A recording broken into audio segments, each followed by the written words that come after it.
أعوذ بالله من الشيطان الرجيم. بسم الله الرحمن الرحيم. أم حسبتم أن تدخلوا الجنة ولما يأتكم مثل الذين خلوا من قبلكم مستهم البأساء والضراء وزلزلوا حتى يقول الرسول والذين آمنوا معه متى نصر الله ألا إن نصر الله قريب. അസ്സലാമു അലൈക്കും വറഹ്മത്തുള്ളാഹി വബറകാതുഹു. സൂറത്തുൽ ബഖറയിലെ 215-ാമത്തെ വചനമാണ് ഇവിടെ പാരായണം ചെയ്യപ്പെട്ടത്. ഇതിൻ്റെ അർത്ഥം ഇപ്രകാരമാണ്: നിങ്ങൾക്ക് മുമ്പ് കഴിഞ്ഞുപോയവരുടേതുപോലുള്ള പരീക്ഷണ സ്ഥിതി നിങ്ങൾക്ക് ഇതുവരെയും വന്നെത്തിയിട്ടില്ലാത്ത അവസ്ഥയിൽ നിങ്ങൾ സ്വർഗത്തിൽ പ്രവേശിക്കുമെന്ന് നിങ്ങൾ ധരിച്ചുവോ? അവരെയാകട്ടെ ദുരിതങ്ങളും വിപത്തുകളും ബാധിച്ചു. അള്ളാഹുവിൻ്റെ സഹായം എപ്പോഴാണ് വരികയെന്ന് പ്രവാചകനും അദ്ദേഹത്തോടൊപ്പം വിശ്വസിച്ചവരും പറയുമാർ അവർ വിറപ്പിക്കപ്പെടുകയുമുണ്ടായി. അറിയുക, നിശ്ചയമായും അള്ളാഹുവിൻ്റെ സഹായം സമീപസ്ഥമാകുന്നു. ഈ ആയത്തിൻ്റെ തഫ്സീറായിരുന്നു കഴിഞ്ഞ ദർസിൽ വിശദീകരിച്ചു പോകുന്നത്.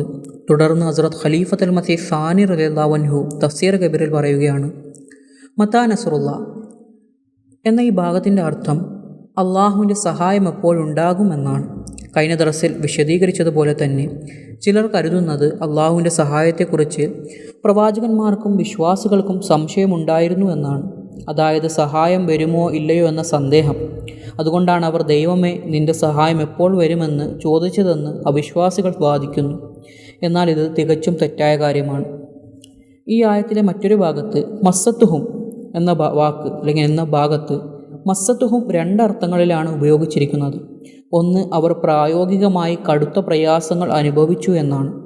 രണ്ട്, ആ പ്രയാസങ്ങൾ അവരുടെ ഹൃദയങ്ങളെ തളർത്തുന്നവ ആയിരുന്നില്ല, മറിച്ച് ബാഹ്യമായത് മാത്രമായിരുന്നു. അവരുടെ ഹൃദയങ്ങൾ അത്രമേൽ ദൃഢമായിരുന്നു. അങ്ങനെയുള്ള ധീരഹൃദയങ്ങളിൽ നിരാശയുണ്ടാക്കുക എന്ന ചോദ്യമേ ഉദിക്കുന്നില്ല. രണ്ടാമതായി, ഇത്തരം ചോദ്യങ്ങൾ ചിലപ്പോൾ ഒരു അപേക്ഷയുടെ സ്വഭാവത്തിലുള്ളവയുമാണ്. ഒരാൾ മറ്റൊരാളോട് നിങ്ങൾ എപ്പോഴാണ് ഈ കാര്യം ചെയ്തു തരിക എന്ന് ചോദിക്കുമ്പോൾ അതിൻ്റെ അർത്ഥം അയാൾ അത് ചെയ്യില്ല എന്നല്ല, മറിച്ച് അത് വേഗത്തിൽ ചെയ്യണമെന്നാണ്. അതുപോലെ ഒരു മജിസ്ട്രേറ്റിനോട് എൻ്റെ ഊഴം എപ്പോൾ വരുമെന്ന് ചോദിക്കുമ്പോൾ അതിൻ്റെ ആ അർത്ഥം ഒരിക്കലും ഊഴം വരില്ല എന്നല്ല, മറിച്ച് ഉടനെ വരണമെന്നാണ്. തുടർന്നു പറയുന്നു: ബദർ യുദ്ധവേളയിൽ റസൂൽ കരീം സല്ലല്ലാഹു അലൈഹി വസല്ലം ഇപ്രകാരം ദുആ ചെയ്യുകയുണ്ടായി. അതായത്, അള്ളാഹുവേ, ചെറിയ ഈ ഒരു കൂട്ടം കൂടി നശിപ്പിക്കപ്പെട്ടാൽ പിന്നെ ഈ ലോകത്ത് നിന്നെ ആരാധിക്കാൻ ആരുണ്ടാകും? ഇതിനർത്ഥം റസൂൽ കരീം സല്ലല്ലാഹു അലൈഹി വസല്ലമിന് അള്ളാഹുവിൽ വിശ്വാസമില്ലായിരുന്നു എന്നല്ല, മറിച്ച് അള്ളാഹുവിൻ്റെ കാരുണ്യത്തെ ഉണർത്തുന്ന രീതിയിലായിരുന്നു അദ്ദേഹം ദുആ ചെയ്തത്. അതുപോലെ തന്നെയാണ് ഈസാ നബി അലൈഹിസ്സലാം കുരിശിലേറ്റപ്പെട്ട സമയത്ത് പറഞ്ഞത്. അതായത്, ഈലി ഈലി ലിമാ സബഖത്തനി, അതായത് എൻ്റെ ദൈവമേ, ഈ ആപൽഘട്ടത്തിൽ നീ എന്നെ സഹായിക്കേണ്ടതായിരുന്നു, എന്നാൽ നീ എന്നെ ഉപേക്ഷിച്ചു പോയോ എന്ന്. എന്നാൽ അതിൻ്റെ അർത്ഥം അള്ളാഹു അദ്ദേഹത്തെ പ്രയാസഘട്ടത്തിൽ കൈവിട്ടു എന്നല്ല, മറിച്ച് എൻ്റെ ഹൃദയം പരിഭ്രമിക്കുന്നു, നീ വേഗത്തിൽ എൻ്റെ സഹായത്തിനെത്തണമേ എന്ന അപേക്ഷയായിരുന്നു അത്. പ്രാർത്ഥനകൾ സ്വീകരിക്കപ്പെടുമോ എന്ന അവിശ്വാസം കൊണ്ടല്ല ഇത്തരത്തിൽ ദുആ ചെയ്യുന്നത്, മറിച്ച് അള്ളാഹുവിൻ്റെ കാരുണ്യത്തെയും സ്നേഹത്തെയും ഉണർത്താനാണ്. ഇതുപോലെ തന്നെയാണ് സത്യവിശ്വാസികൾ മത്താ നസ്റുല്ലാ, അതായത് അള്ളാഹുവിൻ്റെ സഹായം എപ്പോഴാണ് വരിക എന്ന് ചോദിക്കുന്നത്. അപ്പോൾ അള്ളാഹു പറയുന്നു: ശ്രദ്ധിക്കുക, അള്ളാഹുവിൻ്റെ സഹായം ഇതാ അടുത്തു കഴിഞ്ഞു. നോക്കുക, റസൂൽ കരീം സല്ലല്ലാഹു അലൈഹി വസല്ലം മക്ക വിജയത്തിനായി പുറപ്പെട്ടപ്പോൾ അദ്ദേഹം തങ്ങളെ ആക്രമിക്കാൻ വരികയാണെന്ന് മക്കക്കാർ സ്വപ്നത്തിൽ പോലും കരുതിയിരുന്നില്ല. അബൂ സുഫിയാൻ മദീനയിൽ നിന്ന് മക്കയിലേക്ക് മടങ്ങി വരികയായിരുന്നു. മുസ്ലിം സൈന്യത്തെ കണ്ടപ്പോൾ ആരോ പറഞ്ഞു, ഇത് മുഹമ്മദ് നബി സല്ലല്ലാഹു അലൈഹി വസല്ലമിൻ്റെ സൈന്യമാണ് എന്ന്. അബൂ സുഫിയാൻ പറഞ്ഞു, നിനക്കെന്താ ഭ്രാന്താണോ? ഞാനിപ്പോൾ മദീനയിൽ നിന്ന് വരുന്നതേയുള്ളൂ. അവിടെ അങ്ങനെ ഒരു സൈന്യം തയ്യാറെടുക്കുന്നേയില്ല. എന്നാൽ തൊട്ടടുത്ത നിമിഷം മുസ്ലിങ്ങൾ അദ്ദേഹത്തെ വളയുകയും പിടികൂടുകയും ചെയ്തു. പിറ്റേന്ന് മക്ക വിജയിക്കപ്പെടുകയും ചെയ്തു. ചുരുക്കത്തിൽ അള്ളാഹുവിൻ്റെ സഹായം പെട്ടെന്ന് വരികയും വിശ്വാസികളെ വിജയിപ്പിക്കുകയും ചെയ്യുന്നു. ക്രിസ്ത്യാനികൾ 300 വർഷത്തോളം വലിയ പീഡനങ്ങൾ സഹിച്ചു. എന്നാൽ ഒരു ദിവസം റോമിലെ രാജാവ് ക്രിസ്തുമതം സ്വീകരിച്ചുവെന്നും ഇനി മുതൽ അതായിരിക്കും രാജ്യത്തിൻ്റെ ഔദ്യോഗിക മതമെന്നും അവർ കേട്ടു. ആ പ്രഖ്യാപനത്തോടെ അവരുടെ എല്ലാ കഷ്ടപ്പാടുകളും അവസാനിച്ചു. ചുരുക്കത്തിൽ മത്താ നസ്റുള്ള, അതായത് അള്ളാഹുവിൻ്റെ സഹായം എപ്പോഴാണ് വരിക എന്നതിലൂടെ വ്യക്തമാകുന്നത്, പരീക്ഷണങ്ങൾ കടുക്കുമ്പോൾ സത്വവിശ്വാസികൾ പറയുന്നു, അതായത് ദൈവമേ, പരീക്ഷണങ്ങൾ വർദ്ധിച്ചിരിക്കുന്നു, ഇനി നിൻ്റെ സഹായം വരേണമേ എന്ന് പ്രാർത്ഥിക്കാൻ തുടങ്ങുമെന്നാണ്. ഇതിന് മറുപടിയായിട്ട് അള്ളാഹു പറയുന്നു, അറിയുക, അള്ളാഹുവിൻ്റെ സഹായം തീർച്ചയായും അടുത്തുണ്ട്. അതായത് നിങ്ങളുടെ ഉന്നതിക്കായി പരീക്ഷണങ്ങൾ വരുമ്പോൾ നിങ്ങൾ നശിക്കുമെന്ന് ഭയപ്പെടേണ്ടതില്ല. നിങ്ങളുടെ ഉള്ളിൽ തിന്മയുണ്ടാവുകയും അള്ളാഹു നിങ്ങളെ ശിക്ഷിക്കാൻ ഉദ്ദേശിക്കുകയും ചെയ്യുന്നുവെങ്കിൽ തീർച്ചയായും സഹായം അള്ളാഹുവിൽ നിന്ന് വരില്ല.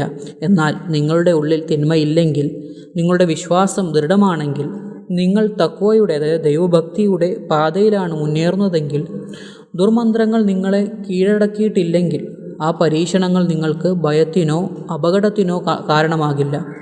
വാസ്തവത്തിൽ ഒരു യഥാർത്ഥ വിശ്വാസിക്ക് പരീക്ഷണങ്ങൾ നേരിടേണ്ടി വരുമ്പോൾ ആ പരീക്ഷണത്തോടൊപ്പം അള്ളാഹുവിൻ്റെ സഹായവും വരുന്നുണ്ടെന്ന് അവൻ മനസ്സിലാക്കുന്നു. മൗലാന റൂമി ഈ ആശയം ഇപ്രകാരം വിവരിച്ചിട്ടുണ്ട്.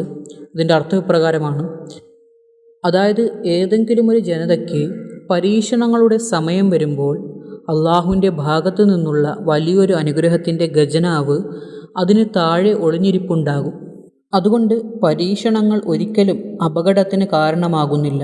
പകരം അള്ളാഹു നൽകുന്ന ഉയർച്ചയുടെയും പുരോഗതിയുടെയും അടയാളമാണത്.